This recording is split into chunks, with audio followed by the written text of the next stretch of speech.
You know, we're always told that to achieve something big, you have to take these giant, painful leaps. But what if that's all wrong? Today, we're going to break down how the smallest, most manageable actions can actually lead to the biggest, most incredible results. Have you ever set a huge goal, like, say, becoming fluent in English, and it just feels like this impossible mountain to climb? Yeah, you're definitely not alone. That feeling of being totally overwhelmed is the #1 trap that stops people before they even start. I mean, we see it everywhere, right? These stories of massive overnight transformations. And we look at the end result and think, wow, I must need to do something heroic to get there, like study for hours and hours, or just sit around and wait for some magical burst of motivation to hit us. Okay, so just look at the difference here. On one side, you've got the giant leap way of thinking, cramming for hours, trying to memorize these endless vocabulary lists. It's just exhausting, and it doesn't work. But then you look at the small steps side. 10 minutes a day, one new word. It seems almost too easy, doesn't it? Like, no way that actually works. Well, that's the whole secret. Real, lasting success isn't built on one giant, heroic moment. It's built from tiny, consistent steps taken over and over again every single day. That's where the real power is hiding. All right, section 1, the power of one step. Let's really dig into why a single tiny action, when you do it consistently, becomes this unstoppable engine for change. We've all heard that old saying, right? A journey of 1,000 miles begins with a single step. But here's the part that everybody forgets, the part that really matters. The journey is completed by taking that step every single day. Look, starting is easy. Anyone can start. It's the repeating. That's where the transformation happens. So let me tell you about Maria. She was incredibly busy. Work, family, you know how it is. She just couldn't find big chunks of time to study English. So instead of trying for that impossible goal, she made a tiny promise to herself, one that was almost laughably small. Just 10 minutes a day. That was it. That was her entire commitment. While she was getting ready in the morning, she'd pop in her headphones and listen to an English podcast. Now, at first, it felt like she was doing basically nothing. But the key was she just kept doing it. And check this out. Here's the math after 1 year. The giant leap person, who crammed for 3 hours once a month, got in 36 hours of practice. But Maria, with her tiny 10-minute habit, she put in over 60 hours. 60! She got almost double the practice time just by being consistent. The numbers don't lie. Okay, section 2, how momentum builds itself. Because once you start taking these small steps, something really cool happens. You start to build momentum. And that momentum, well, it becomes your superpower. Think of it like this. Have you ever tried to push a car that's run out of gas? That first push is the absolute worst. It feels impossible. But then it starts to roll, just a little bit. And the next push is easier. And the next one is even easier. That's momentum. And your little daily habit works the exact same way. This brings us to the momentum cycle. And it totally flips what we think we know about motivation. See, most of us wait to feel motivated before we do something, but that's completely backwards. The cycle starts with a small action. That action creates a little bit of progress. Seeing that progress, even a tiny bit, is what gives you real, genuine motivation. And that motivation fuels, you guessed it, more action.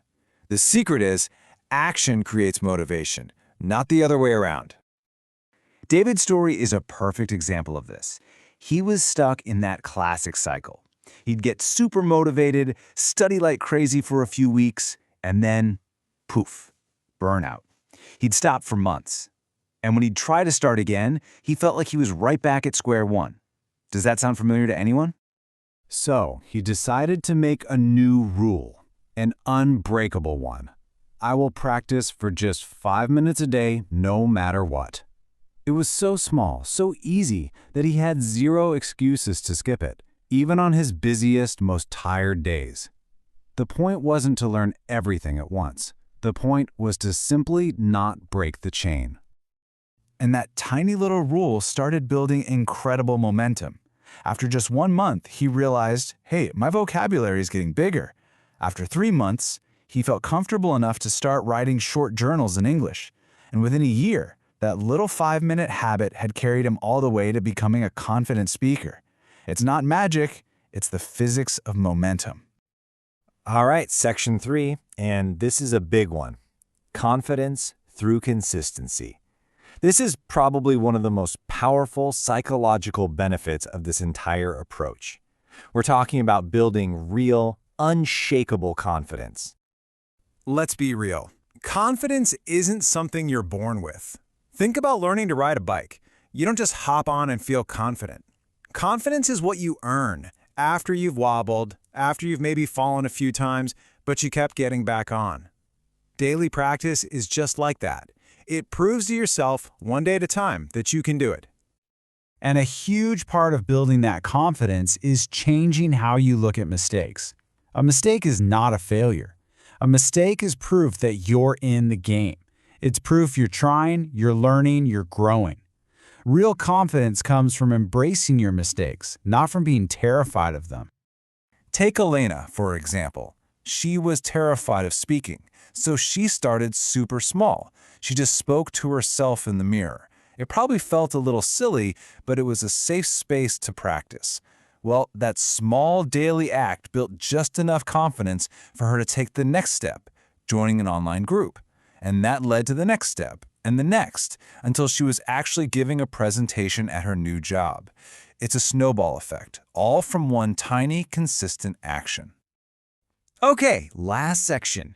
Small habits, big changes. Let's zoom out now and connect this to the big picture, because this is about so much more than just learning a language. It's about a principle that can literally change your entire life. Think of it like a ripple effect. You start one tiny habit, listening to English for 10 minutes. That improves your understanding. Better understanding gives you confidence. That confidence helps you connect with new people. And maybe one of those new people tells you about a new job opportunity. All of a sudden, one small habit has unlocked a door you never even knew was there. It all comes down to this simple, powerful truth. You don't need to be great to start, but you absolutely have to start to be great.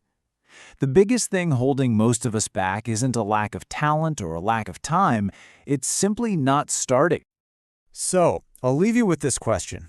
Forget about the huge, scary mountain for a second. What is your one small step? What is one tiny, manageable, almost too easy to fail action you can commit to? Is it learning one new word a day? Is it listening to one song in English? What is it for you?